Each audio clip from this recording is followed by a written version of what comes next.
Estamos de volta aqui no VMC Market, agora 3h11. Eu já vou com o nosso próximo convidado, Ihao Lin, coordenadora econômica da Genial Investimentos. Muito boa tarde para você. Falei certo? Ihao Lin. Falou certíssimo. Pô, muito obrigado pelo convite. É uma honra estar aqui participando desse programa. Muito bom, obrigada pela participação. Queria começar repercutindo em PCA, então, sua visão sobre esse dado aí, que surpreendeu aí, veio abaixo, na verdade acima, né, um dado positivo aí para a economia brasileira. Qual que é a sua perspectiva em relação a esse resultado? Então, hoje foi uma super terça-feira, né, tivemos, além do IPCA, também tivemos a divulgação da ata do Copom. Num primeiro olhar, né, o IPCA de julho veio realmente um pouquinho melhor do que o mercado projetava. O mercado tinha uma projeção de deflação de 0,65% no mês, a deflação divulgada pelo IBGE veio de 0,68%, e o número em si mostra os efeitos da queda dos preços de bens monitorados, né, na economia. Isso tudo é como consequência da aprovação das medidas de desoneração tributária aprovadas no Congresso ao final de junho. Aí, nesse contexto, a gente viu, né, essa forte queda sendo liderada pelo preço, em primeiro lugar, dos combustíveis, né? A gente teve a aprovação desse teto do ICMS, que limitou a cobrança do ICMS em cima de combustíveis, energia elétrica e comunicação, né? E também de um recuo também bastante significativo do grupo de habitação, né, puxado pela energia elétrica. Então a gente tem essa deflação no mês muito pronunciada, né, foi a maior deflação da série histórica do IPCA, e refletem nesse primeiro momento essa melhora dos preços dos bens administrados. Só que ainda vale uma palavra de cautela, né?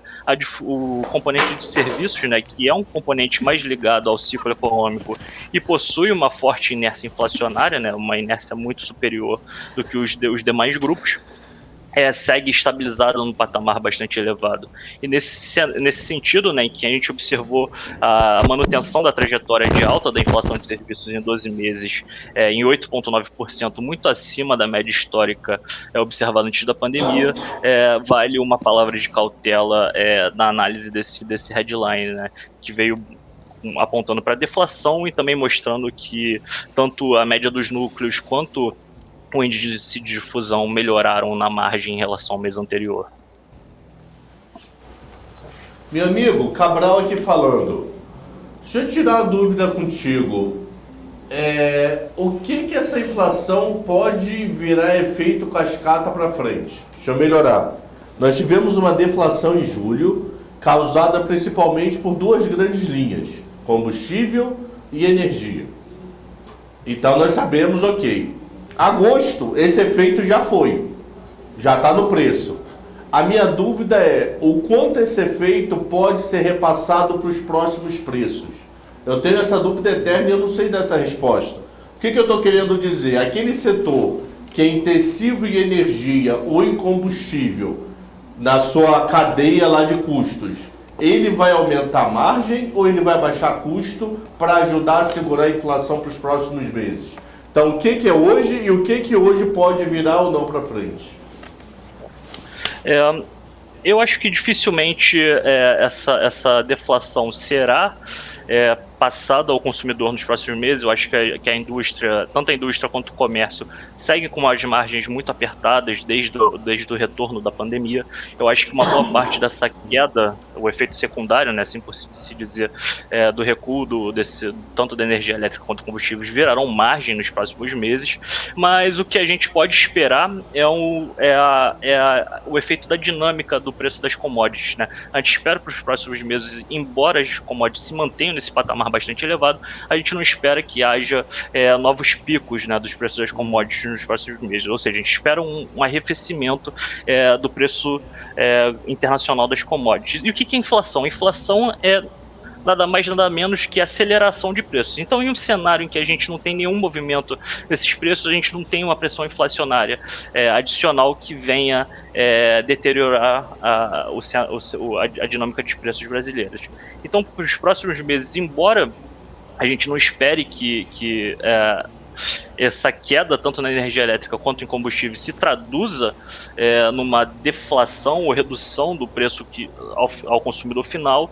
A gente espera que não haja novas forças altistas na inflação, e isso por si só já é um grande avanço em relação aos últimos meses, que a gente viu as cadeias globais de produção e o ciclo global de commodities pressionando demais a inflação brasileira, e sendo por essa inflação que acumulou 2 dígitos com pico em abril. Liel, baseado no que você falou de não mais altas de preços de commodities, estabilizando nesse patamar elevado, mas não subindo mais, com o IPCA de hoje, que foi bem favorável tanto pela queda de preços administrados quanto o arrefecimento de medidas de núcleos importantes, você acha que o tom da próxima ata do Copom, ou a próxima decisão mesmo, você acredita numa estabilidade de juros, e talvez esse tom de hoje, já numa próxima ata, não seja tão forte? Talvez o Banco Central mude o seu tom em virtude desse IPCA de hoje e desse cenário de commodity que você trouxe? Bem, eu acredito que o tom não deva ser alterado, né? Eu acho que o cenário se mantém bastante incerto. Ao final ali da pandemia, né, no final do ano passado, com a forte queda no número de casos, todo mundo esperava que o ano de 2022 fosse um ano de recuperação, de melhora das cadeias globais de produção, de queda da pressão inflacionária, e no meio do carnaval, né, quando estava todo mundo ali se preparando para um descanso, vimos o início da guerra, né, o Putin invade a Ucrânia, e tivemos esse choque que foi responsável por uma grande pressão inflacionária, sobretudo no preço de commodities, né? Eu acho que diante dessa elevada incerteza que está pairando no ar, eu acho que o Banco Central vai se manter num tom bastante cauteloso, né? Que já foi o tom observado no comunicado, né? E na ata, de que eles vão se manter bastante atentos, sabem dos riscos altistas de inflação, sabem que o risco fiscal está extremamente elevado, as políticas fiscais, né, o Auxílio Brasil turbinado, a zeragem da fila e os vales caminhoneiros, taxistas, tem um impacto significativo em inflação, né, e eles vão acompanhar de perto, principalmente a possibilidade de permanência desses auxílios no próximo ano, né, que vai deteriorar significativamente o arcabouço fiscal brasileiro, e no final das contas mais inflação e a necessidade de um Banco Central mais firme, né, se mantendo firme,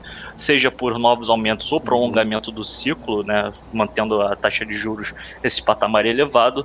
Então eu acho que não vai ter uma mudança de tom, eu acho que ele vai se manter bastante cauteloso, mas já na ata de hoje ele, assim como no comunicado, ele já mostrou uma forte vontade de parar o ciclo de alta, né. Eu acho que ficou bem evidente essa mensagem quando ele incluiu, né, o ano de 2024 no horizonte relevante, deu um grande destaque, mencionou a inflação no primeiro trimestre de 2024 ao redor da meta, ali em 3,5%, a inflação acumulada em 12 meses, e isso vai bem em linha com a vontade do Banco Central de entregar uma inflação ao redor da meta no horizonte relevante. Então, se somar todos esses pontos, eu acredito que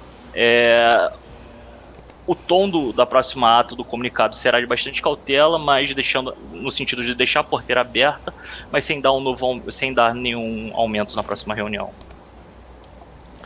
E você acredita que essa juros, vamos imaginar que é 13,75 ou 14, que eu acho tudo muito igual, pode ficar até final do primeiro semestre do ano que vem? Só começar a cair no segundo? Então, isso vai depender muito do cenário fiscal, né? Eu acho que o grande problema brasileiro para juros, né? A gente está num ciclo de elevação de juros, de aperto monetário bastante acentuado, bem à frente dos nossos pares, e se olhar as economias desenvolvidas não tem nem comparação. Nesse sentido, eu acho que a gente fica muito mais vendido à nossa própria situação fiscal.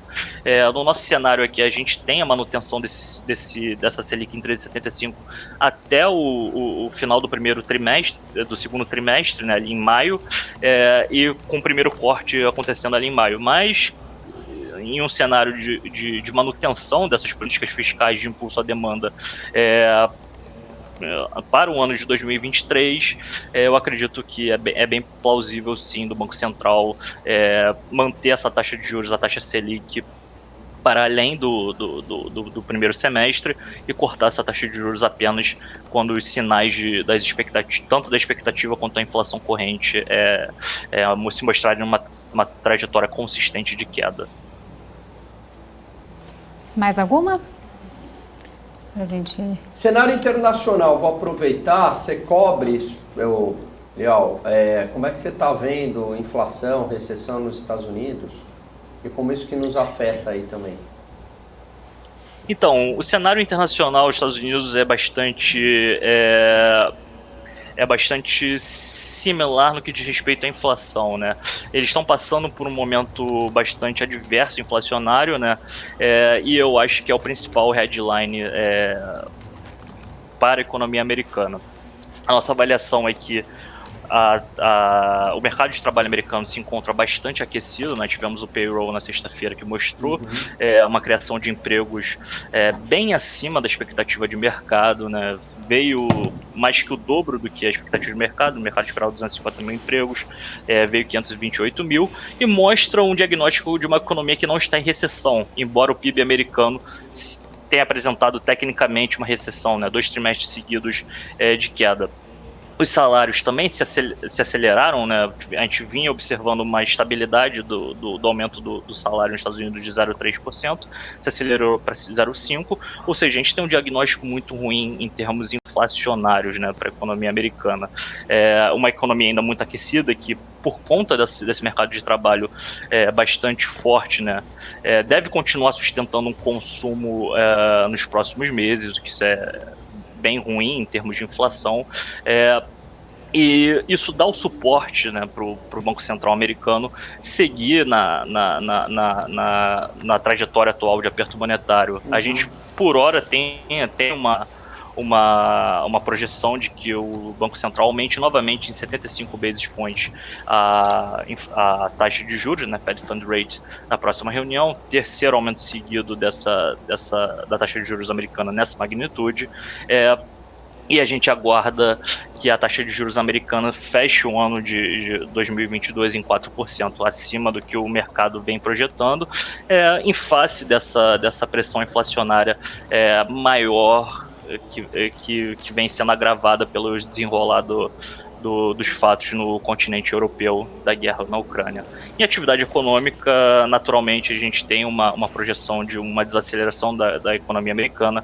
A gente tem uma expectativa de um crescimento ao redor de 2% do PIB americano para 2022. Tá certo, quero agradecer a sua participação aqui nesta tarde com a gente. Nós conversamos com o Yihao Lin, que é coordenador econômico da Genial Investimentos. Muito obrigada pela participação e por todas as explicações. Eu agradeço o convite, até a próxima. Até. Valeu. Aproveito e já me despeço aqui de Alan Gani e Alexandre Cabral. Obrigada pela participação, por todos os comentários, nosso debate, nossas risadas aqui. Pera aí, vamos isso conversando com o Ial, como não derrubar ninguém ainda. E aí? Como é que é trabalhar com o Zé Márcio Camargo? O cara é um monstro, né? O monstro, o cara é excelente, né, o professor? Cada dia é uma aula, não só econômica de vida, ele é uma parte da história econômica brasileira, né? É uma honra trabalhar com ele, uma excelente pessoa. Hoje ele está lá em Curitiba, né? Deve estar passando um frio desgraçado lá no sul. E, cara, sempre otimista, né, com o Brasil. Tá certo, obrigada, Lil. Então agora vai.